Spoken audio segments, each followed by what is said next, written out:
यहाँ जब भी कोई पेपर लीक होता है और मामला जब उजागर होता है, कुछ लोग पकड़े जाते हैं तो उसमें बातें सामने आती है कि कुछ कोचिंग संचालक शामिल है। लेकिन आज तक किसी कोचिंग संचालक पे कोई कार्रवाई क्यों नहीं हुई? आज तक किसी भी कोचिंग संचालक का नाम सार्वजनिक क्यों नहीं किया गया? हर पेपर लीक में बड़े बड़े शिक्षा माफियाओं, बड़े बड़े कोचिंग संचालकों, कोचिंग शिक्षकों, अधिकारियों और नेताओं का हाथ रहता है।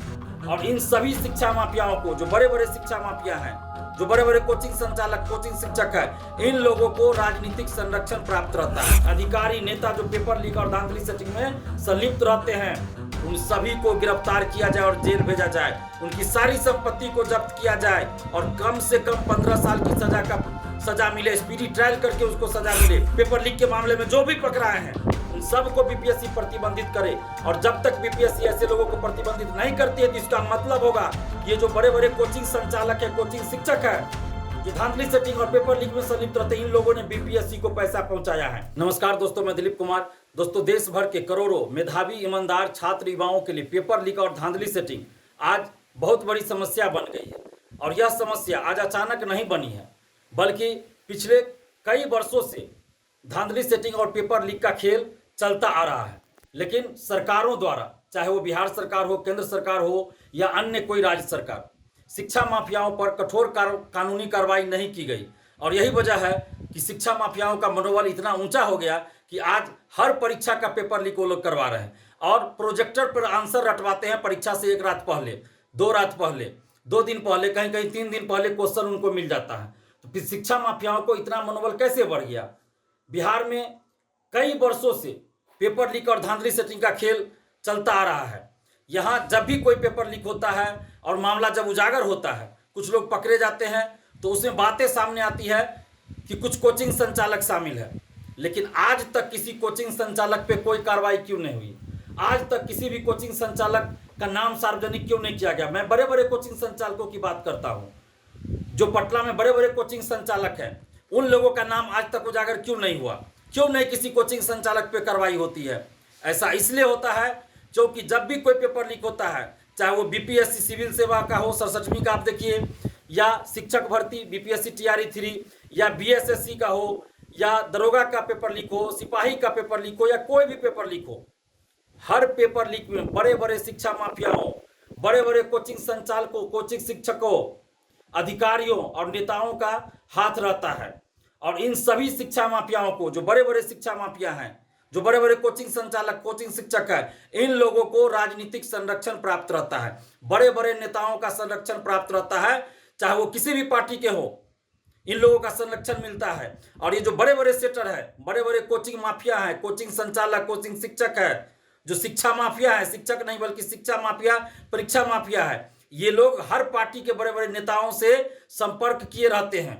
और यही वजह है कि ये नेता, जो बड़े बड़े नेता है, कोई भी पार्टी के नेता हो, इन लोगों को संरक्षण मिलता है। और बड़े बड़े कोचिंग संचालकों, शिक्षकों पे आज तक कोई कार्रवाई नहीं हुई। आखिर जब भी पेपर लीक होता है, कुछ लोग अरेस्ट होते हैं, अखबारों में ये खबर आती है कि कुछ कोचिंग संचालक रडार पे हैं, कुछ कोचिंग संचालकों का नाम आ रहा है, कुछ कोचिंग संचालक इसमें संलिप्त हैं। लेकिन आज तक किसी भी बड़े कोचिंग संचालक, बड़े कोचिंग शिक्षक का नाम सार्वजनिक क्यों नहीं किया गया? आज भी आप अखबार में देखिए तो आया है कि नीट पेपर लीक में पटना के कुछ बड़े कोचिंग संचालक, कोचिंग शिक्षक रडार पे हैं।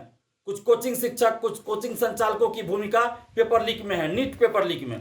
इससे पहले बीपीएससी टीआरई 3 शिक्षक भर्ती पेपर लीक में भी ये बातें सामने आई थी कि पटना के कुछ बड़े कोचिंग शिक्षक रडार पर हैं, पुलिस के रडार पर हैं और उनकी भूमिका लगती है, संलिप्तता लगती है।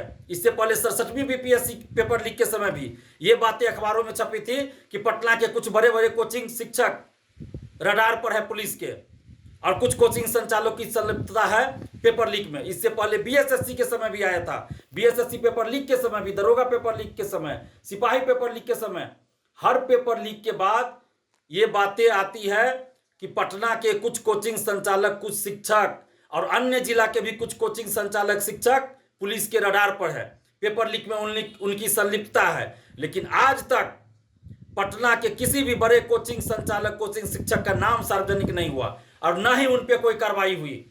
कार्रवाई के नाम पर लिपापोती हो जाती है। आखिर ऐसा क्यों होता है? क्यों बड़े बड़े कोचिंग संचालकों को बचा लिया जाता है? जो पेपर लीक में संलिप्त रहते हैं, ऐसे परीक्षा माफियाओं, शिक्षा माफियाओं को क्यों सरकार बचा लेती है हर बार? चाहे वो पटना का कोई भी बड़ा से बड़ा कोचिंग संचालक हो, शिक्षक हो, या पटना के अलावा किसी भी जगह के कोचिंग संचालक हो या शिक्षक हो, अधिकारी हो या कोई भी नेता हो, जब तक बड़े बड़े कोचिंग संचालक, शिक्षक, अधिकारी, नेता जो पेपर लीक, धांधली, सेटिंग में संलिप्त रहते हैं, इन लोगों पे कार्रवाई नहीं की जाएगी, तब तक पेपर लीक, धांधली, सेटिंग नहीं रुकेगी। मैं बार बार कहता रहा हूं, पहले भी कहता था, आज भी कह रहा हूं, अगर पेपर लीक को, धांधली, सेटिंग को रोकना है, अगर बिहार को बदनामी से रोकना है, तो बड़े बड़े कोचिंग संचालक, शिक्षक, अधिकारी, नेता जो पेपर लीक और धांधली, सेटिंग में संलिप्त रहते हैं, उन सभी को गिरफ्तार किया जाए और जेल भेजा जाए, उनकी सारी संपत्ति को जब्त किया जाए और कम से कम 15 साल की सजा मिले, स्पीडी ट्रायल करके उसको सजा मिले, तभी जाकर कुछ हो सकता है। नहीं तो फिर इसी तरह लिपापोती होती रहेगी। और जो भी अभ्यर्थी धांधली, सेटिंग, पेपर लीक में संलिप्त पाया जाए, उनको आजीवन प्रतिबंधित किया जाए। वो सरकारी नौकरी के लिए कोई भी फॉर्म नहीं भर सके। अगर कोई नौकरी में है तो उसको नौकरी से बर्खास्त किया जाए। आखिर 270 लोग जो हजारीबाग से पकड़े गए थे, आज तक बीपीएससी ने उनको प्रतिबंधित क्यों नहीं किया? क्या कोचिंग माफियाओं का दबाव है? कोचिंग शिक्षकों का दबाव है? क्योंकि ये जो 270 अभ्यर्थी पकड़े गए हैं बीपीएससी टीआरई 3 पेपर लीक में हजारीबाग से, उनके बारे में ये पता चल रहा है कि पटना के कुछ बड़े बड़े कोचिंग के वो स्टूडेंट हैं, बड़े बड़े कोचिंग संचालकों, कोचिंग शिक्षकों ने इन अभ्यर्थियों को सेटरों से मिलाया था, और इसीलिए इन अभ्यर्थियों को प्रतिबंधित नहीं कर रही है बीपीएससी, क्योंकि कोचिंग संचालकों ने इन लोगों को पैसा पहुंचा दिया है।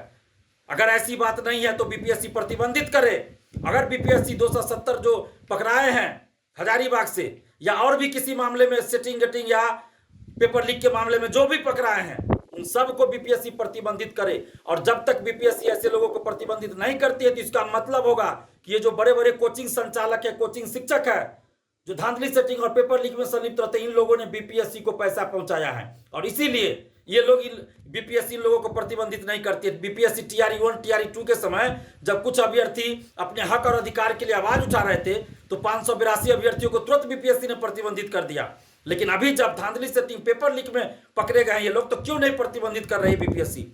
इसलिए हम बीपीएससी से भी ये मांग कर रहे हैं कि जितने भी लोग धांधली, सेटिंग, पेपर लीक में संलिप्त पाए गए हैं, पकड़े गए, उन सबको प्रतिबंधित करें। नहीं तो चुनाव के बाद हम लोग बीपीएससी ऑफिस आकर आंदोलन करेंगे।